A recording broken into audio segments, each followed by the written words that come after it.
Okay, let's go ahead and get started here. Welcome to Senate Transportation. Let's do a roll call.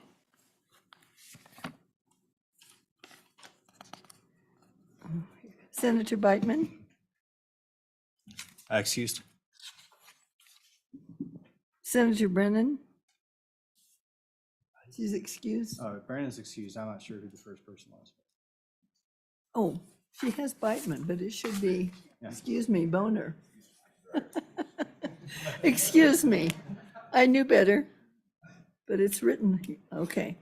Senator Rothfuss.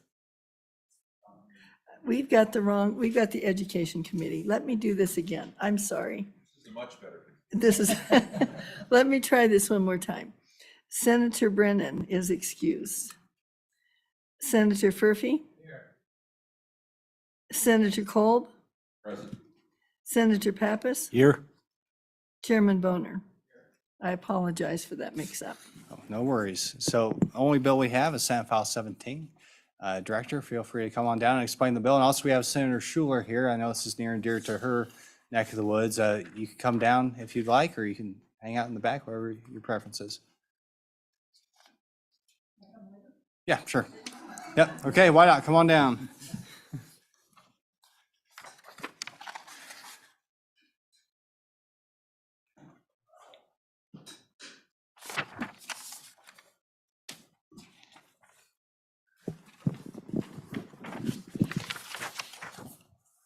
Mr. Chairman, Taylor Rossetti, Support Services Administrator for WYDOT, and I'll take you through a brief overview of the bill, a kind of an explanation of how we got here in the interim, and then we do have some proposed amendments that I provided the committee in advance.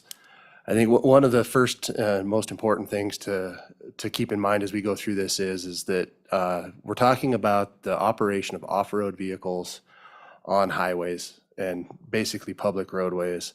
And much of what we're talking about here is just clarifying that the equipment and the insurance requirements that are needed in order to make that happen, to align the difference between a registered vehicle with a license plate and one with an ORV sticker. I mean, much of what we're doing in the ORV sticker side are things that I believe that Mr. Kaminga to my right can speak to that are already required underneath their rules and regulations. We're just clarifying it so that it's more clear to the public. So to get to the bill, what we look at there on page 1 is we're making it clear that horns are required, and those are required when you register these. So when you put a license plate on your side-by-side, you're certifying that you have a horn on it. So that what we're saying here is if you're going to operate on a public highway that's part of the trail program, you'll also have a horn in order to use the sticker. So that's what we're trying to do here. So we're doing that with horns, mufflers, and mirrors. So those items of equipment are being added to the requirements. So that takes us through page 2. Moving then into page 3, this is the section that talks about how these things can be operated on highways. So that's 31.5.1601. And most of this language until you get to the bottom is existing statutory language. And I think the important part is here we're in Romanet I. And this is talking about operating those off-road recreational vehicles on roads designated through the trail program with the ORV sticker. So that's the section that we're in here on 1601. What we're adding here is on the bottom there on line 22, 23, and over to page 4, line 1, is just making it clear that if that's how we're operating in that capacity, that the operator has at least $25,000 worth of liability coverage. So that's what we're trying to do there. That mirrors the minimum requirement for vehicle liability coverage if you register a vehicle. That can be any type of coverage. It can be an umbrella policy, it can be an ag policy, or it can be a separate auto policy for this unit. So that's just a $25,000 minimum liability coverage. Then moving on down through on the bottom of page 4, we're clarifying within 1601 those equipment requirements that we talked about earlier in the bill. With that, I believe that explains the bill. I can certainly walk you through the amendment or even talk to you a little bit further about what it is we're trying to achieve in this project. So I'll take your lead, sir. Yeah, we'll go ahead and do any questions with the bill itself as it stands. Senator Cole, go ahead. Oh, just the bill, the concept in general, and we'll get to the amendment. Okay. Okay, yeah, please proceed with the amendment. Mr. Chairman, the proposed amendment really is as defined there, given to you, and I'll take you through that. So on page 2, lines 1 through 3, as we started talking about what we were trying to achieve here, we realized that we had actually stricken language that we needed to have. And that language is, as defined by Wyoming Statute 311101A XVK2, that are registered. These are dirt bikes. And this language was added in 2021 when we allowed dirt bikes to be registered. As we were going through this in order to achieve what we wanted to achieve, we realized we did not want to remove that requirement for registration and then turn around and add that requirement for the ORV stickered dirt bikes. So we would like to reinsert that language so that dirt bikes, when registered, have those equipment requirements. We would also then like to, on line 3, reinsert the 31.2.232. That is the statute under which a dirt bike can be registered. So that ties those two things together. And then after that, we'd like to add or off-road recreational vehicles as defined by 311101A XVK. And this includes four-wheelers, dirt bikes, and side-by-sides. So those are the true off-road recreational vehicles as you talk about it. Double I is the subcomponent that's dirt bikes, but K includes four-wheelers, dirt bikes, and side-by-sides. So that's why that is worded that way, and that are operated pursuant to Wyoming statute. And if you continue on, that's talking about 31.5.1601. So that's the operation of those vehicles on highways. So that's what we've done on page 2. The rest of that language here on lines 9 through 11, we do want to strike the word vehicle and change that to vehicles. But then we're doing the same thing there. We're again bringing back in the registered dirt bikes, making sure that equipment is for them. Again, bringing back in that they're registered under 31.2.232, and then talking about, but if they're off-road recreational vehicles that are operated under 1601 under the sticker, they'll have that equipment as well. The amendment there on pages 2, lines 17 through 19 is the same as above. It's just for the mirrors now. Page 4 then, we realized as we went through this that we had neglected to put the new requirement for the muffler in here. So we're just clarifying that on that line 11 amendment on page 4. And then on page 4, line 12, this is where the agricultural amendment comes in. And this is language that actually exists currently in a different statute, which is 31.5.124 A Romanet I.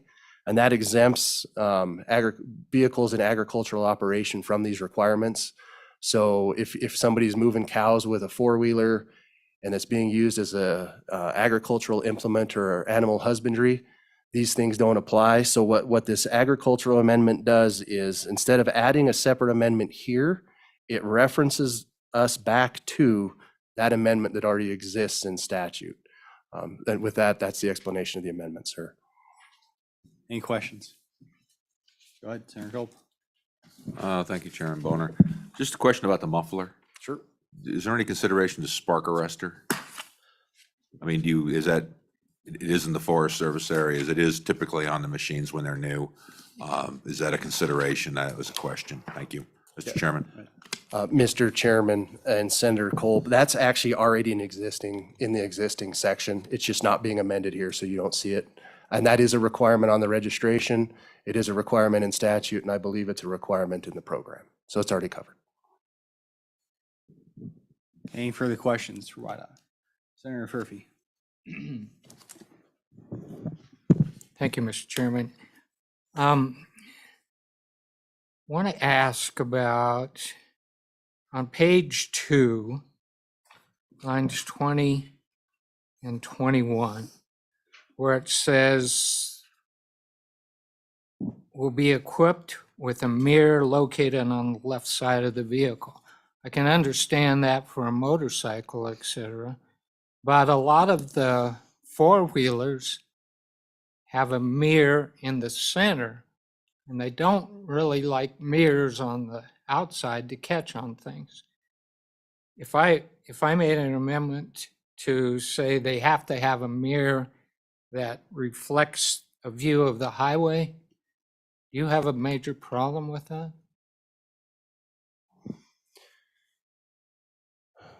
Mr. Chairman, Senator Furphy, I'm not sure that I have a huge emotional attachment to the language as proposed. I would be comfortable, but it might be a question better suited for law enforcement.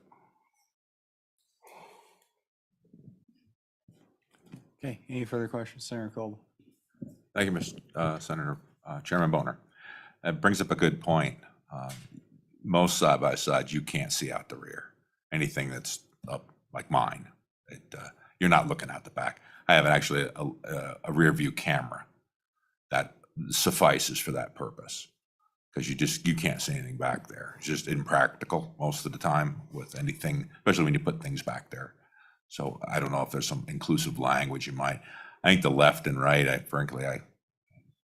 use my right mirror more than my left because I can't quite see. It's a blind spot on the right side. But I think maybe that deserves maybe another conversation about right now. What do you think? What do you think might improve it? Electronic rear view mirror, as long as it accomplishes that purpose, would be, I think, one thing. What's your opinion about that? And what would you be comfortable with to make sure it has a reasonable sense of safety about it for while you operate your side-by-side? Thank you, Mr. Chairman. Go ahead. Mr. Chairman, Senator Kolb, I will have to verify, but I do not believe that the camera meets the federal requirements for rear view. I don't believe the United States has adopted that yet as a standalone device. I'll have to verify that for you, sir. However, I believe the intent of this is to mirror more closely what it takes when you register a vehicle, and a vehicle is required to have that left-hand mirror to see down the left-hand side. I do believe, as worded, that language that Senator Furphy mentioned there on the bottom of page 2 has been in existence since 2008, and I think it served us well. But again, I think that's a policy decision for you guys to wrestle with. And Senator Kolb, I'd have to verify that requirement, that whether or not the video cameras can be used in lieu of the mirror. I have to make sure of that for you, sir. So follow up based on that conversation, what's the consequence if we have something that's ever so slightly different than the federal regulations and our statutes? Something that maybe is more broad, for example, that would include what qualifies under the federal regulations, but isn't exact verbatim as the regs. Mr. Chairman, you'd really have to dig into it a little bit. I think what we would find, though, is within the borders of Wyoming, there's probably not huge consequence. I think it's probably when you go into a neighboring jurisdiction where you could inadvertently be in violation of the law. I believe the language as it is in the statute now is probably more nationally conforming than if we were to take another stretch there. Any further questions, committee? Well, I've got one for your agricultural operations. I should probably have that reference in front of me. I don't. You gave the example of something, I guess you'd say, using your ATV to herd livestock. I'm just wondering if there's a situation maybe not be as easy to distinguish whether they're using for ag purposes or not. Say, for example, just using a four-wheeler to go, maybe check on some water in a different part of their farm. They're basically just using it for transportation to get one place to the other for an ag purpose, but not something that may be obvious to highway patrol. Would that example, I guess, qualify under the ag operations? So Mr. Chairman, I can, if you allow me to, I can read to you what the text of that is and then the definition that they cite and see if that answers your question. Sure.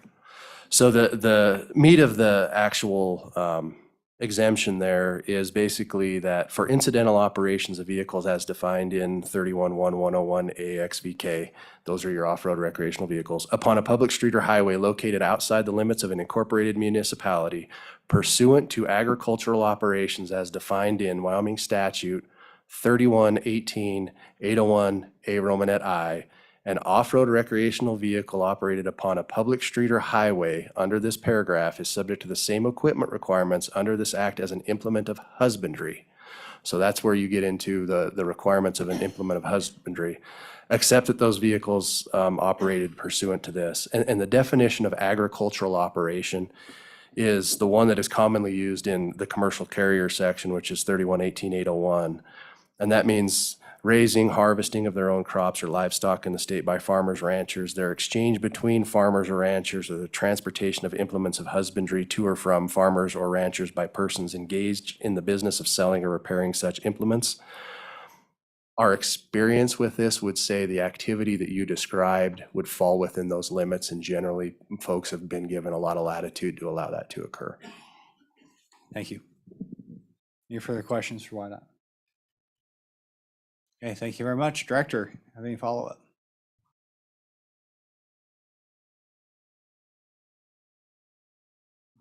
Mr. Chairman, thank you. That's a really good description of the bill. I think it's probably important to talk about the why. And I think Mr. Rossetti was going to get there. I just want to make sure we did.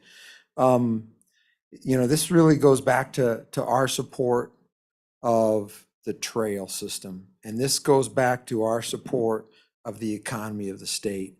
And as we looked at during the interim, certainly the discussion is how do we enroll roads, which is the parks role, into their trail system. And so what really got us here, and I think maybe I'll let Mr. Rossetti talk you through a picture that was handed out. But I think it's really important to say, hey, we're looking at putting off-road vehicles onto public roads. And we're willing to do that if they're safe. And so I think that becomes a really important talking about why this bill. And there's a companion bill to this bill going through the House. In fact, it's through third reading of the House, which allows off-road vehicles to parallel the interstate and to cross the interstate. But part of that is this whole enrollment in the state parks trail system. And because I think you might get asked on the floor, hey, why are we doing this? And the reason is to support the economy of our state, as was started really by discussions in the southwest corner state, which certainly I know Senator Schuler will talk to, but I think sort of the why is really important in the discussion. And maybe I might ask Mr. Taylor just to talk a little bit, or Mr. Rossetti, unless you're going to do that, Mr. Kaminga, about this why and that picture. Go ahead. Mr. Chairman, the director's correct. So I did provide an example of why this matters to us, and I think helps support the idea and the concept that some others will speak to. So in front of you, what you have is a picture of a community in the southwest portion of the state. And within that red boundary, that's basically their urban boundary or their municipal boundary. And they've enrolled those roads within their municipal boundary into the Trails program, and I believe that it has been accepted into that Trails program. So with just an ORV sticker, you can drive your off-road recreational vehicles on those city streets. That line that's at the top there, that's kind of a light blue, is a county road that has been designated the same. What you notice is the tip of that green line that touches that red border, that's a state highway.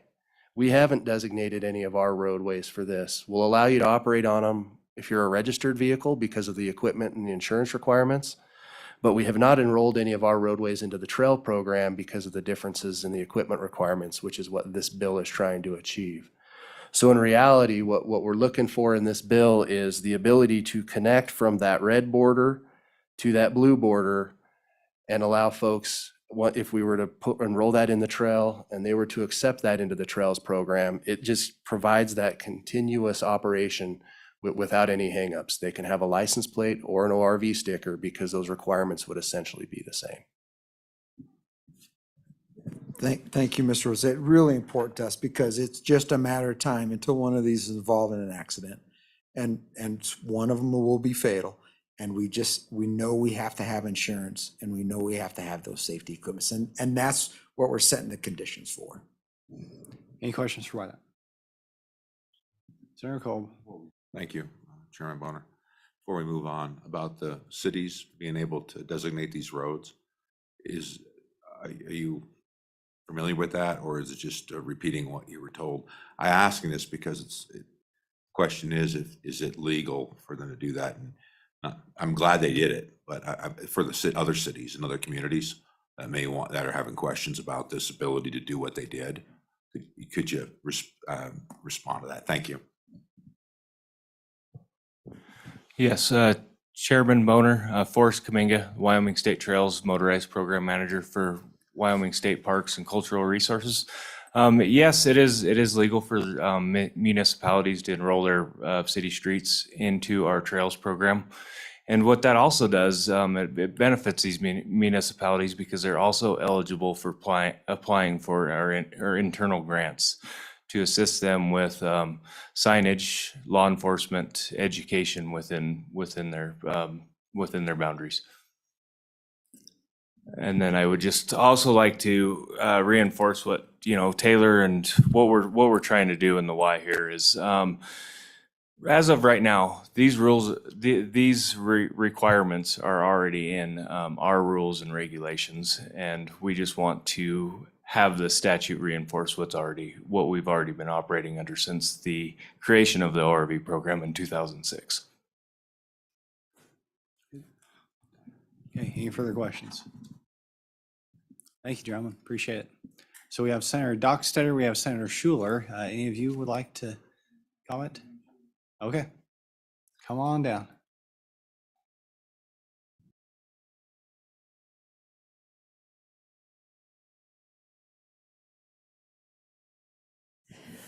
Thank you, Chairman. I think they did such a great job of describing what this bill does. I won't add too much. I think the bottom line is that we're looking at the safety issue.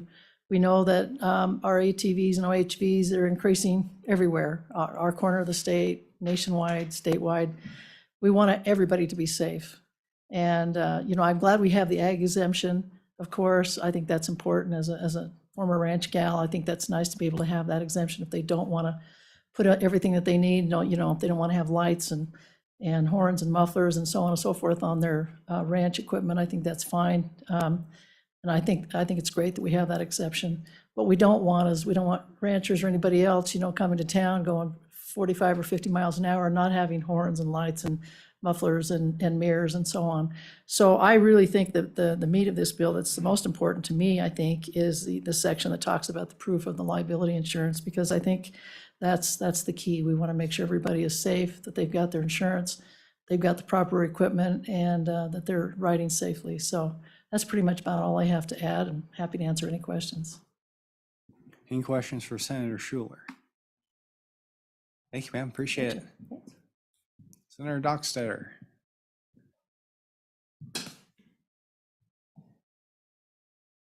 Thank you, Mr. Chairman and committee.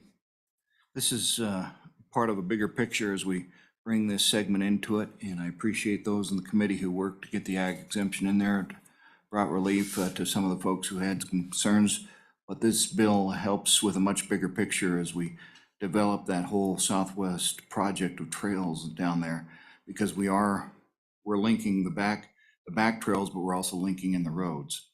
For example, as we work up in towards south part of my area in Kemmer, we're using some roads to do it.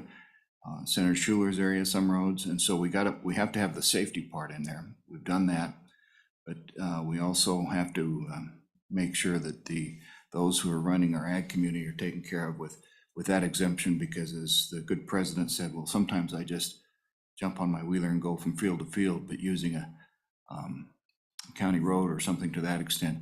I said, I think we have what you're looking for, sir, with this ag exemption.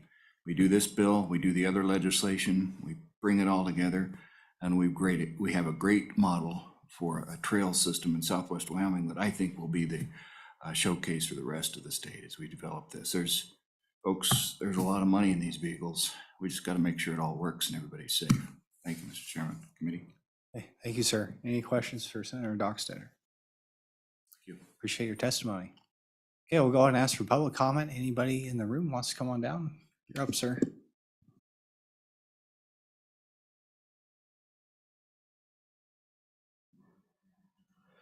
Good afternoon, Chairman. Mark Tesoro with Southwest Wyoming Off-Road Trails, also called SWAT. Thank you for the committee for taking time to hear about our bill this afternoon. Southwest Wyoming Off-Road Trails is an economic development project that was started just over a couple years ago when I took an idea to the Economic Development Group in Evanston, the idea of connecting communities with a series of off-road motorized trails. They liked the idea. They pushed back and said, why don't you put together a working group? And I thought they would actually take the idea and run with it. Instead, they said, why don't you do it? So here I am. One of the first people that I reached out to was Rick Schuler, late husband of Senator Wendy Schuler. And the three of us got together and said, yeah, this is absolutely something that we could do. Rick Schuler was a Forest Service ranger outside of Evanston in the Uintas for about 30 years. They have 350 miles of trails in the Uintas. And I said, what do you think about this, Rick? Can we connect at Bridger Valley to the forest? Can we connect these communities to the forest? And he said, absolutely. I've wanted to work on something like this for a long time, but could never find the right partner. So we eventually got together a working group in Evanston, industry people, landowners, law enforcement, city officials, county officials, and kind of moved the project forward. The city of Evanston approved an ordinance with Forest and the State Trails Office. And once that happened, the other communities surrounding the area also wanted to do something similar. I ran into Senator Dockstetter at a newspaper convention about 3 years ago. I pitched the idea to him. He said, I love it. We already have some trails in North Lincoln County. We'd like to do the same thing and connect with what you're doing, South Lincoln County to Uintah County. So since then, the communities of Evanston, Mountain View, Kemmer, LaBarge, Marbleton, Big Piney, and Superior have all approved these MOUs with the State Trails Office. And the other communities of Pine Hill, Rock Springs, and Green River, and now Granger are looking at doing the same thing. As far as stakeholders, we've tried to bring as many stakeholders to the table on this project as possible.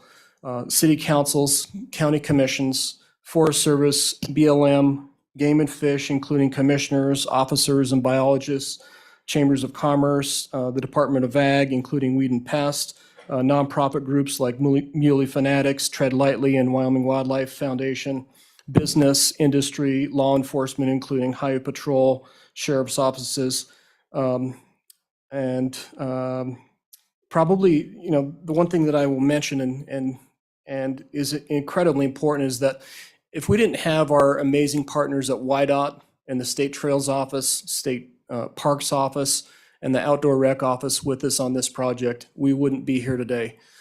Director Reiner and his leadership team have been phenomenal to work with. Forrest Kaminga with State Trails has been at many of these public meetings for city councils and county commissions to help pitch this project. As far as legislators, of course, Senator Dockstetter and Senator Schuler, but Senator Baldwin has also been with me, Representative Ayer, or former Representative Ayer, Representative Heiner, former Representative Burt, and of course, Senator Kolb. Senator Kolb was with me in Rock Springs at the Rock Springs City Council to help pitch this project. We all know what a big benefit the snowmobile industry is to the state of Wyoming. And this is really maybe a little bit different than the snowmobile industry in that snowmobiles are one rider, one machine, but this is more like machines that can hold 3, 4, 5, 6 people in one machine. A whole family can load up into one machine and go out and ride all throughout the areas of Southwest Wyoming by enrolling these routes and trails and connecting communities. This is really like boating on dirt. It's maybe an unconventional way to think about bringing people into the state, but it's something that our neighboring states have done for many years. So this is a great opportunity for us to get on the bandwagon. It's not going to blow up overnight. There's a lot of work that needs to go into it, but it is a fantastic project. I was here in this building on November 3rd, presenting to the Transportation Committee, and they had, of course, done all of the work for the interim last year. And I would ask that you continue that work and appreciate your support on this bill. And I would stand for any questions. Thank sir. you. Any questions? All right, appreciate all your work. Let's see what happens. Any further public comment? Do we have anybody online if you want to comment? Okay, nobody's online. Okay. Last chance in the room. Okay, public comment is closed. Committee, what's your pleasure? I move the bill. Okay, moved by Senator Pappas. Any discussion? I want to propose an amendment. Go ahead. Chairman. On the bottom of page 2,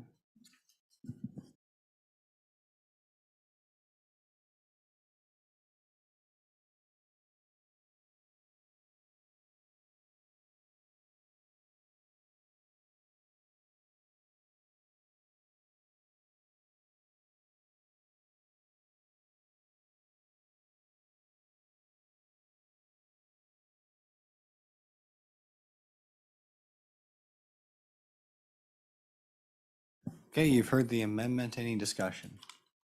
Chairman. Go ahead, Senator Pappas. I think that from the testimony I heard that this is in conformance with other state statutes.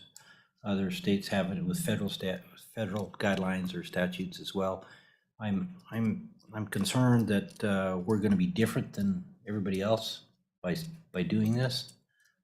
Again, I don't have a vehicle like this. I don't know the problem that maybe a left-hand mirror would provide, but it's certainly not precluding the use of a camera. Somebody can add a camera, somebody can add a right mirror, somebody can add a center mirror. But if this language is consistent with other places, I think we ought to just leave it in. Thank you, Mr. Chairman. Okay, any further discussion? Okay, all those in favor, say aye. I Opposed, say no. No. Did you vote, Senator? Okay, all right, okay. Well, Yeah, you can't have to, but, okay. no. Okay, because thank you. Maybe for conformity's sake, better to keep it uniform. Sure, okay, so that motion fails. Back on the bill. Any further discussion or amendments? Aye. Go ahead, Senator Kolb. How would you like to move the proposed language from YDOT? Want me to read it line for line? No, we already went over it, just, you could just Okay, move. I would move the proposed language amendment, Senate File 17 as proposed by YDOT. Okay, any discussion on that? Okay, all those in favor say aye. Aye. Opposed, say no. That motion carries. Any further discussion or amendments on this piece of legislation? Okay, let's do a roll call.